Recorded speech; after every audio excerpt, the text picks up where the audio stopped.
Perusahaan Singapura menggugat anak dari mantan Presiden Republik Indonesia. Harusnya mereka bayar, malah mereka nagih, kan aneh. Pertama dibayar 30 miliar, kedua 40 miliar. Lalu sisa 34 miliar, lalu Ketiga. terakhir mengeluarkan cek kosong. Saat persidangan dia selalu menyalahkan kami terkait kerusakan-kerusakan yang ada di museum. Padahal jelas-jelas dalam laporan kita ini sudah rusak dari awal, dan sepanjang 2014 sampai 2024 itu mereka yang sewakan ke umum.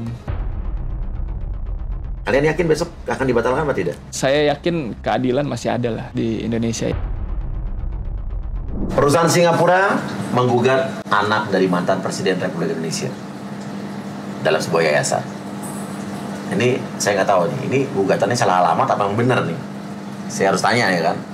Dan katanya nih masalahnya juga berkaitan dengan Yayasan Soeharto, ya. Iya. Dan ini juga berhubungan dengan mantan Dirjen Bea Cukai.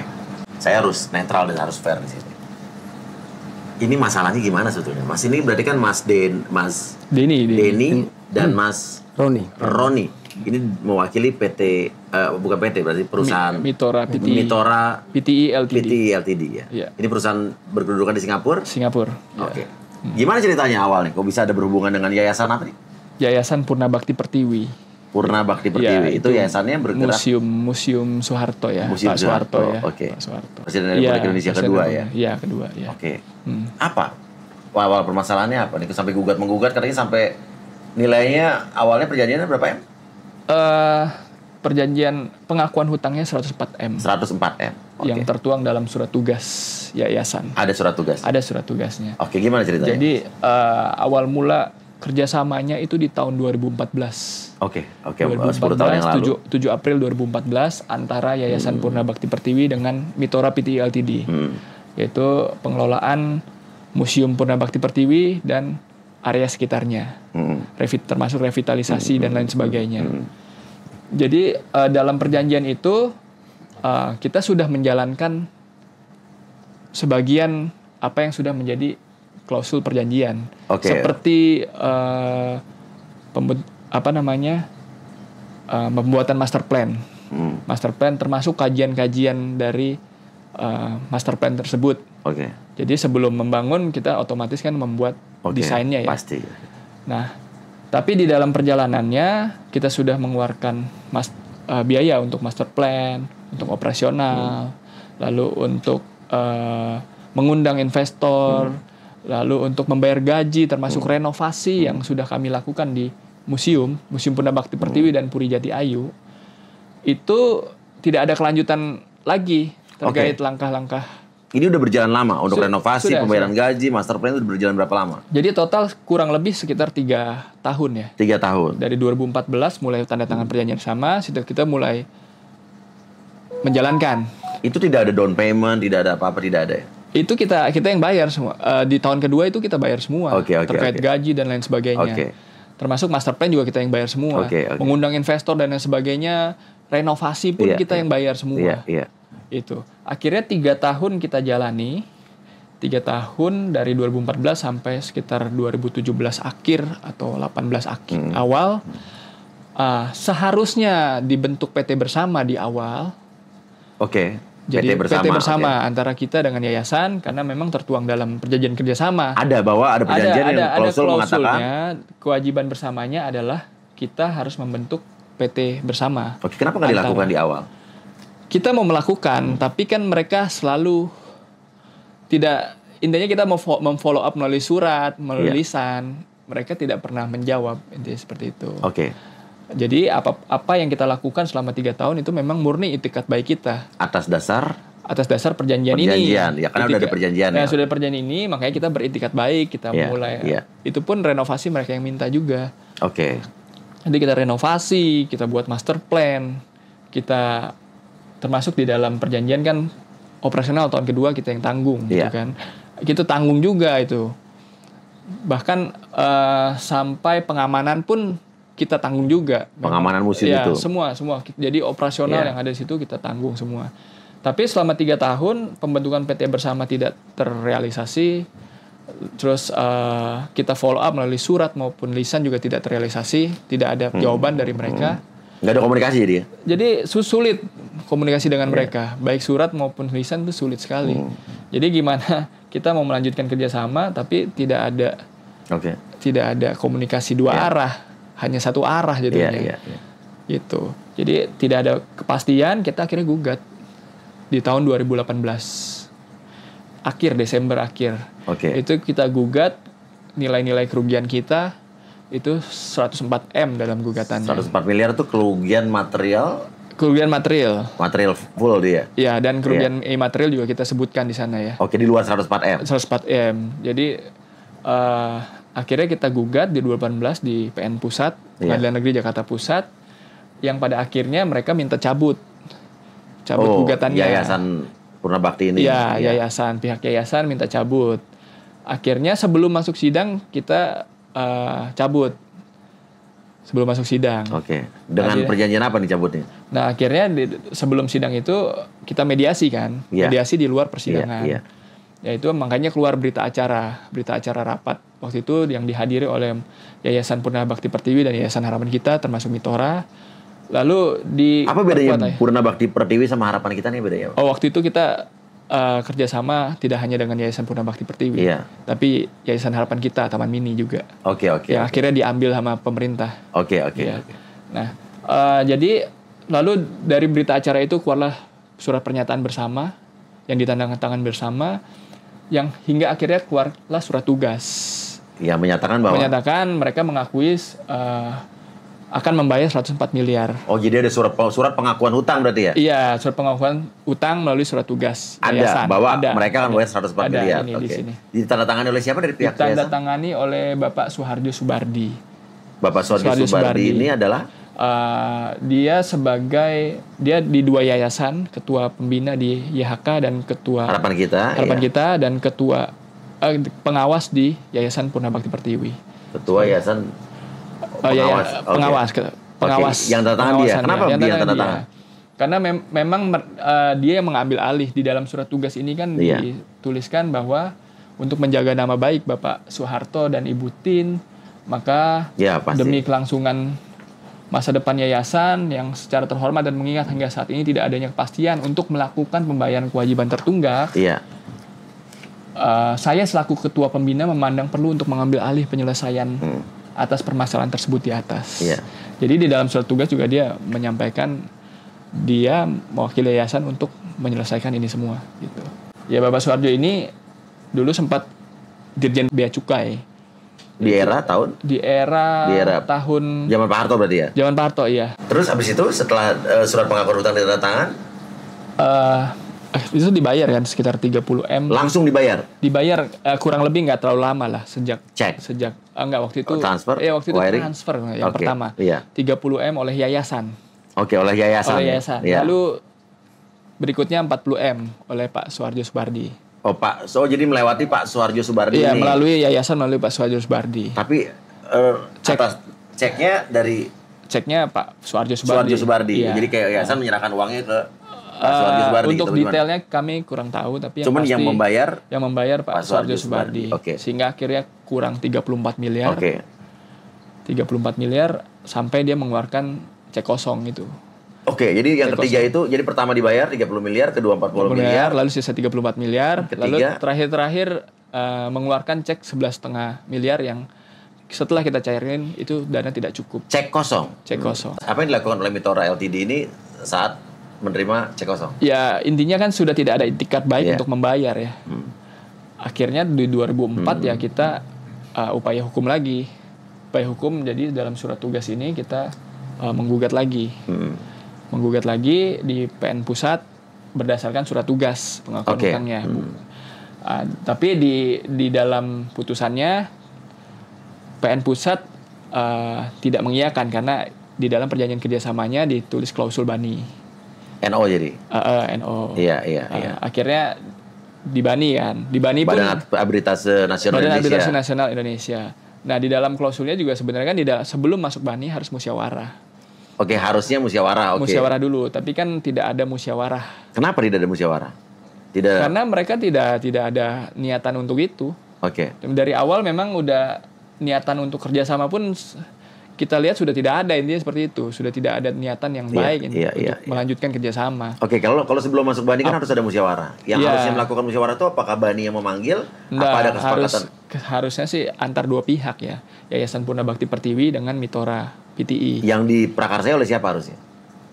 Harus bersama. Bersama. Oke, jadi yang masukin ke BANI ini adalah pihak mereka.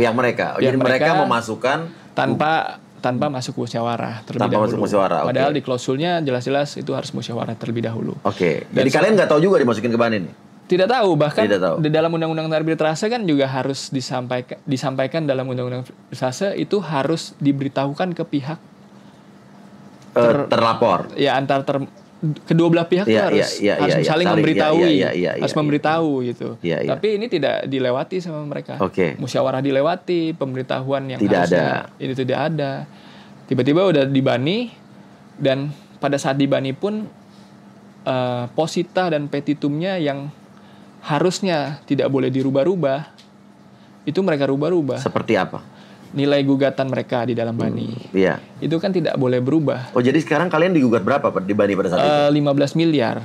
15 miliar. Jadi malah balik digugat nih. Iya. Yang tidak tahu itu 15 miliar rinciannya seperti apa gitu. Padahal kami yang keluar uang, tapi mereka yang gugat.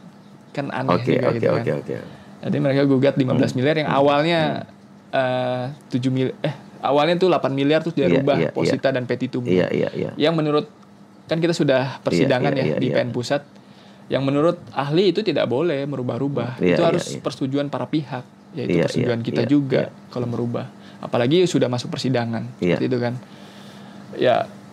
Akhirnya 2024 kemarin sekitar bulan Juni atau Juli itu sudah mulai berjalan arbitrase sampai bulan September putusan arbitrase. Nah, di dalam persidangan juga ya banyaklah hal-hal yang kita anggap itu tidak dalam persidangan tidak profesional. Seperti apa? Ya, contohnya di dalam waktu verifikasi bukti ya. Iya, waktu verifikasi bukti itu kan kebetulan saya hadir di dalam, diberi kuasa oleh perusahaan. Jadi dari pihak pengacara kita itu ada dokumen dan juga ada foto, itu yang kita keberatan. Pengacara kita itu mengajukan keberatan karena apa yang mereka sodorkan sampaikan kepada BANI dengan yang biasa kan pengecekan verifikasi kan antara salinan dengan bukti itu. Nah, dari pengacara kita itu menilai ada dokumen itu yang bermasalah pada cap. Kemudian ada foto yang disodorkan sebagai foto, tapi dari pihak pengacara kita melihat itu printan. Printan aja. Harusnya gitu kan. foto asli harusnya gitu. Nah, kemudian dari pihak sekretaris BANI itu diberikan catatan. Ya, misalkan seperti itu. Satu cap, satu nggak ada capnya ya. Iya. Jadi terus pihak pengacara kita melihat seperti itu ya melakukan keberatan, kemudian diberikan catatan. Terus apalagi mungkin yang dianggap? Ya, pertama musyawarah tadi, terus pemberitahuan, lalu terkait tadi verifikasi bukti yang antara yang disodorkan dengan yang pembandingnya itu berbeda. Berbeda kan berarti ada satu ada cap, satu printan gitu. Ya, satu tidak ada. Jadi dari proses itu udah tidak profesional ya maksudnya. Menghadirkan bukti yang tidak bisa dibilang tidak salah. Seperti itu. Terus selain itu juga pada saat persidangan dia selalu menyalahkan kami terkait kerusakan-kerusakan yang ada di museum. Pengen tahu nih sebelum lanjut lagi. Museumnya tuh sekarang masih beroperasi nggak sih ini? Tidak beroperasi. Sejak tahun 2014 tidak beroperasi. Tidak beroperasi. Tidak 2014. Karena berarti karena kan harus PT bersama untuk mengelolanya. Jadi waktu kalian pun sudah tidak menjalani ini, menggugat mereka, ini emang tidak dilanjutkan, dari pihak mereka juga tidak melanjutkan apa-apa. Iya, kita selalu karena kan perjanjiannya kan antara Mitora dengan yayasan. Nah, jadi udah mulai dari 2014 sampai 2024 kemarin memang tidak dibuka yayasan. Karena pengelolaannya harus bersama kan. Terus kerusakan-kerusakan apa yang dipertanyakan oleh mereka? Mereka menyalahkan kita atas kerusakan-kerusakan. Padahal ketika kita masuk ke awal perjanjian, itu kan kita harus mengecek dulu ya. kondisinya ya. Iya, Nah iya. itu sudah kita cek dan sudah kita laporkan terkait kerusakannya ke pihak mereka, Iya. bahwa ini loh ada kerusakan-kerusakan yang kita masukkan juga dalam bukti persidangan pembatalan arbitrase. Nah, mereka menyalahkan itu kerusakannya oleh kita. Oke. Padahal jelas-jelas dalam laporan kita ini sudah rusak dari awal, dan sepanjang 2014 sampai 2024 itu mereka yang sewakan ke umum. Oh, tetap beroperasi sebetulnya. Tetap beroperasi, mereka yang sewakan, walaupun tidak dibuka secara luas sekali ya, Iya. tapi disewakan. Untuk kegiatan apa misalnya? Kok tidak luas? Kegiatan pernikahan dan lain-lain sebagainya. Kalau Oke. berdasarkan spanduknya ada pernikahan, gathering dan lain sebagainya. Iya. Dan itu fakta di lapangan ya mereka sewakan. Oke. Selama tutup itu mereka sewakan. Iya. Terus ketika di persidangan mereka malah menyalahkan itu kerusakan diakibatkan kita, gitu Oke. kan, jadi lucu gitu. Iya. Jadi kita cek kondisi awal memang sudah rusak, dan sepanjang perjalanan fakta di perjalanan di lapangan itu mereka sewakan, tapi yang disalahkannya kita kan. Iya. Aneh. Kita dianggap one prestasi membiarkan di museum seperti itu. Itu yang fakta-fakta yang mereka putar balikan lah seperti itu. Oke. Gitu. Dan akhirnya keputusan dari Di putusan di Bani juga Bani. kami anggap cacat hukum ya. Apa putusannya? Itu one prestasi dan batal demi hukum. Perjanjian ini. Iya. Jadi one prestasi. Jadi yang memenangkan gugatan di Bani ini adalah mereka pihak yayasan. dimenangkan Iya. dengan putusannya itu tertulis one prestasi dan batal demi hukum. Oke. Jadi dua sekaligus gitu, yang mana kontradiksi ya antara batal demi hukum dengan one prestasi. Di mana batal demi hukum kan perjanjian kerjasamanya itu sudah tidak ada dari awal, tidak dianggap seperti itu kan. Iya. Lalu bagaimana kita one prestasi kalau memang perjanjian itu tidak ada? Iya, karena memang tidak dilanjutkan, tidak dijalankan. Iya. Oke, nah setelah itu apa yang dari putusan itu apa yang harus Ya, kewajiban apa lagi yang harus kalian lakukan ke mereka? Sekarang Jadi kebalik nih jadi kan sekarang berarti kan? ya, jadi intinya kita batalkan putusannya. Iya. Kita batalkan di Pengadilan Negeri Jakarta Pusat. Oke, sekarang berarti kalian Membatalkan mengajukan pembatalan ke PN Pusat. Iya, melalui Oke. Prof. Oce Kaligis. Prof. Oce Kaligis. Oke. Ya, lalu kita sudah sampai sidang ahli, saksi ahli dan saksi fakta juga. Iya. Nah, sekarang kita tinggal menunggu putusannya. Menunggu putusan pengadilannya. Oke. Dan Di berdasarkan PN Pusat ya? PN Pusat, dan berdasarkan saksi ahli juga disampaikan bahwa putusan Bani ini cacat hukum. Oke. Karena kontradiksi itu, batal demi Badan hukum sama one prestasi. Iya. seperti itu, dan tidak sesuai dengan asas keadilan. Iya. Gitu ya. Saat ini kita menunggu pembatalan putusan Badan arbitrasenya. putusan PN. Iya. Oke. Tapi dari putusan Bani kemarin, kalian harus membayarkan apa lagi nggak? Dalam gugatannya itu kan 15 miliar. 15 miliar. Ya. 15 miliar yang kita tidak tahu itu rinciannya seperti apa. Jadi harus kalian bayar 15 miliar. Berdasarkan putusan Bani. Padahal kalian harusnya masih menagih 34 kita yang miliar. Iya. Kita yang menagih 34 miliar, kita yang keluar uang kok kita yang ditagih, kok aneh gitu. Oke, jadi intinya kalau emang dari putusan Bani tadi ya, kita belum bicara yang pembatalan putusan ya. Kalian harus bayar 15 miliar berarti. Kalau berdasarkan putusan Bani. Terus udah gitu 34 miliarnya kalian tidak bisa tagih berarti. Nah, itu masih kalau berdasarkan surat tugas harusnya kita tagih, cuma kan mereka tidak mau bayar. Oke. Iya. Tapi isi kata batal demi hukum itu membatalkan surat tugas ini nggak? Oh enggak. Enggak, karena itu perjanjian. Kan perjanjian ya? kerjasama. Kerjasama. Iya, perjanjian Oke. kerjasama. Jadi ibaratnya kalau kita bilang kasar-kasar matematika lucunya, ya kalian harus bayar 15M gitu. Mereka harus bayar 34M, ya dikurangin 19M gitu ya. Itu lucunya gitu ya maksudnya. Iya. Tapi nggak begitu kan? Tapi nggak seperti itu. Iya. Kita mengeluarkan uang intinya gitu. Iya, Kita iya, mengeluarkan iya. uang ke mereka. Iya. Harusnya mereka bayar tapi malah mereka nagih, kan aneh jadinya. Oke, di pembatalan putusan di pengadilan BPN Jakarta Pusat ini, Iya, PN Jakarta Pusat. apa yang membuat kalian yakin kalau kalian ini bisa memenangkan atau membatalkan putusan Bani ini? Di dalam pasal 70 Undang-Undang Arbitrase ya, huruf B, itu dijelaskan kan yang untuk membatalkan putusan arbitrase itu ada 3 hal yang jadi perhatian. Pertama itu adanya tipu muslihat. Kedua adanya pemalsuan dokumen atau dokumen dikatakan palsu, atau dokumen yang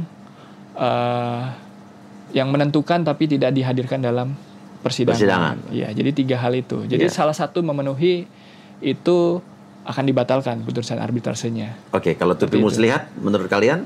Ya, terkait surat tugas. Iya. Lalu terkait cek kosong. Oke, cek kosong ini pada saat itu tidak dilaporkan. Waktu pada saat persidangan Bani itu tidak dimasukkan. Makanya kita masukkan ke dalam pembatalan putusan arbitrase. Oke, ya. Makanya ya upaya itikat buruk ya. Iya, iya.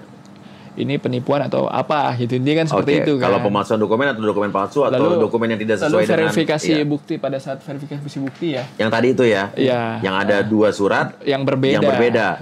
Satu ada capnya, satu tidak. Satu tidak ada capnya. Seperti itu ya, Pak Randa. Iya. Itu dilampirkan juga untuk ke pembatalan di PN Jakarta Pusat. Itu kita jadikan bukti ya. Oke, jadi akta bukti kita. Kalau pembatalan PN Jakarta Pusat itu pakai sidang apa sudah cukup mereka? Sidang. Nah, selama di persidangan gimana kelihatannya aroma-aromanya gitu? Ya, kita harapkan sih semua berdasarkan asas keadilan ya. Oke, dan bukti-bukti yang kalian bukti-bukti yang kita tampilkan mereka dibahas kan? Ya, kita bahas. Tidak ada yang ditolak, tidak ada yang ditolak. Oke, kalau dari pihak mereka? Dari pihak mereka juga ya seperti biasa juga mengajukan bukti-bukti. Oke, apa jawaban dari pihak yayasan saat ada pertanyaan yang soal surat yang berbeda tadi? Apa waktu itu, Pak? Saya kurang tahu juga, mungkin dari pihak pengacara kita kan yang respon. Enggak, waktu di persidangan PN Pusat. Tidak ada respon langsung. Mereka tidak merespon, tidak memberikan tanggapan. Tidak langsung. Tapi hal-hal itu tadi sudah disampaikan di persidangan, semua dipaparkan kan? Iya. Tidak ada lagi yang bukti ditolak atau tidak dibahas, tidak ya? Jadi mungkin mereka nanti menjawabnya lewat kesimpulan ya, kesimpulan. Iya. Kita sudah masuk kesimpulan. Oke, kapan putusannya nih? Putusannya hari Selasa tanggal 17 besok. 17 besok. 17 Desember hari Selasa besok putusan dari PN Pusat yang memutuskan bahwa ini dibatalkan atau tidak. Iya, betul. Oke, menurut kalian seharusnya dari logika hukumnya dan bukti-buktinya bagaimana? Ya, kalau berdasarkan logika hukum kami maupun pakar yang sudah maparkan ya, kami yakin ini dibatalkan putusan arbitrasenya. Putusan arbitrasi di Bani ini. Iya. Oke. Dan kalau akhirnya ini dibatalkan berarti kalian tetap akan menagih yang sisa 34 miliar. Iya. Tidak ada gugatan lain selain itu ya berarti? Saat ini enggak. Cuma fokus aja di 34 miliar 34 itu sisanya. Iya.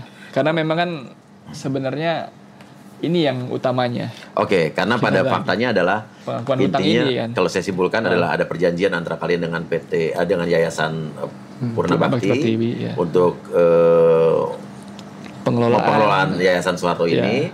Sudah kalian keluar uang, sudah berjalan berapa tahun, tapi yang tadinya perjanjian PT bersama tidak dilakukan. Iya. Ya kan?